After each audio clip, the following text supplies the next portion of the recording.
Pag sumigaw na ibagsak ang gobyerno, Pag sumigaw na ibagsak ang ating gobyerno, mukhang ang dating sa kanila, mukhang may nagpaplano na ibagsak ang ating gobyerno. Ano ba ito nangyayari sa atin? Mukhang wala nang nangyayaring kapayapaan.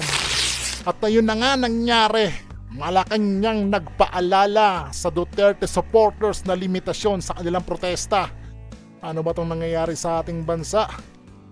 Ito, medyo nagpanik yata ang ating gobyerno dahil nga sa nangyayari, dahil sa dumadami na supporters ni Pangulong Duterte. At mukhang talagang matindi ang nangyayari ngayon simula nung nakulong si Pangulong Datay Digong. Ito na nga ang nangyayari, maraming nagalit sa ating gobyerno.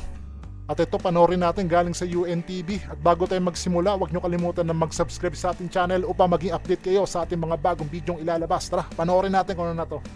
Muling tiniyak ng Malacanang na hindi pipigilan ang pamahalaan ng anumang protesta kasabay ng pagdiriwang sa kaarawan ni dating Pangulong Rodrigo Duterte.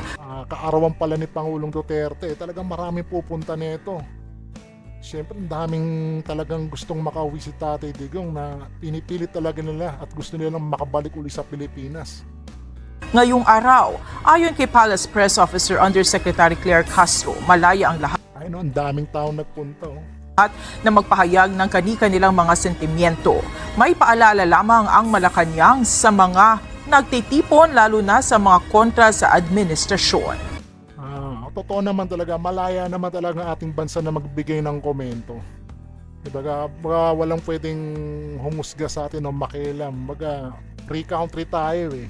Yun nga lang, medyo na-alarma yung ating gobyerno dahil nga sa dami nga naglalabasan sa social media ngayon na puro batikos ang inaabot ng ating gobyerno ngayon.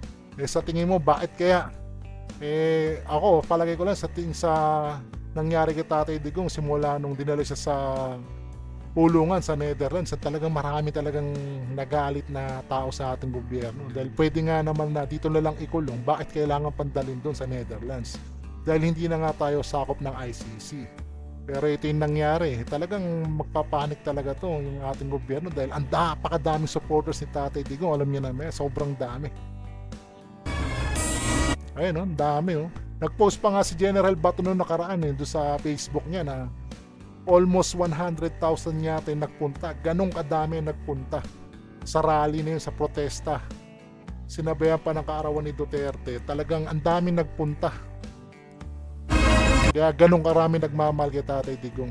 pag sumigaw na ibagsak ang gobyerno, Medyo nagpapanik yata yung gobyerno natin ngayon. Kita niyo sa tono ng panalita, mukhang talagang matindi ang nangyayari, mukhang hindi magandang nangyayari. isa yan. Ulitin natin Bagsak ang gobyerno. sa paulitin natin. Pag sumigaw na ibagsak ang gobyerno, Pag sumigaw na ibagsak ang ating gobyerno, mukhang ang dating sa kanila, mukhang may nagpaplano na ibagsak ang ating gobyerno. Ano ba ito nangyayari sa atin? Mukhang wala nang nangyayaring kapayapaan. Alam niyo naman dati si Pangulong Digong at si Pangulong Marcos dati talaga sila na magkakampi. Ngayon talaga alam mo na niya ang nangyari. Medyo hindi magandang nangyari, nagkahiwalay na sila ng landas ngayon. Ewan natin ano ba nangyayari. isa yan. Kapag nagpatuloy ng pananalita para to sow fear, i-promote pa yung hatred sa government, Baga, ang ng gobyerno natin, parang ang dating sa kanila, sa dami ng protesta, rally, sumusuporta kay Duterte, para bang ang dating parang ibinabagsak nila ang ating gobyerno. Parang gusto nilang mangyari is palitan ng ating Pangulo na si Marcos. Kaya medyo nag-aalala ang ating gobyerno. Ito sa Malacanang na nagbabala na, nagbigay paalala na wag nyong gagawin niya, kundi alam nyo na, di ba? Para ngayon dating talagang may halong paninindak yung salita ni Madam. bordering the line of inciting to sedition. Dapat alam po nila yan. Sa tingin nyo, mga tol, makakalaya pa kaya si Tatay Digong? Kaya ang gusto mangyari ng mga supporters niya na dito na lang sanang ikulong sa Pilipinas. Ba't kailangan padalhin sa ibang bansa dahil hindi na nga tayo sakop ng ICC? Nagpaabot din ng pagbati ang Malacanang sa kaarawan ng dating Pangulo. And of course, we wish more years to come. We also wish good health, good fortune. Kailangan po niya yan. Pero nakita niya naman kahit ganun pa man nangyayari, binati pa rin si Tatay Digong ng kaarawan. At mukhang goods pa rin naman, baga nagbigay lang ng paalala na hinay-hinay lang kayo sa nangyayari ngayon, masyado nang dumadagsa, di ba? Eh tayo, wala naman tayong pinapanigan dito, tayo nagre-reaction lamang. At kayo nang bahala, mag-decide, magbigay ng komento sa nangyayari ngayon.